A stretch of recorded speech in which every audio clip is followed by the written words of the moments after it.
also conducted an event called music drawing. তিনি music drawing নামের আরেকটি ইভেন্টও তিনি চালাতেন বা করতেন। ইভেন্ট মানে একটি অনুষ্ঠান। For this event there would be a blackboard and colored chalks on a table. আর এই অনুষ্ঠানটির জন্য কি থাকতো, একটা ব্ল্যাকবোর্ড থাকতো আর কিছু কালারিং চক থাকতো, টেবিলের ওপর রাখা থাকতো রঙিন চক। A student would sing a song. তারপর কি হতো, একজন ছাত্রকে গান গাইতে হতো।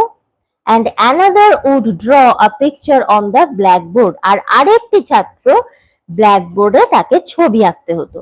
trying to capture in lines and color the essence of the song. এবং ছবিটা কিরকম ভাবে হতো, রেখায় এবং রঙের মাধ্যমে যে ছেলেটি গান গাইছে, যে গানটা গাইছে সেই গানের যে এসেন্স অর্থাৎ মূল যে ভাব বা বিষয়বস্তু, সেই বিষয়বস্তুটাকে ছবির মাধ্যমে ফুটিয়ে তুলতে হতো। এটাই হচ্ছে মিউজিক ড্রয়িং। অর্থাৎ একজন গান গাইবে আর সেই গানের ভাব বা বিষয়বস্তুটা আরেকটি ছেলে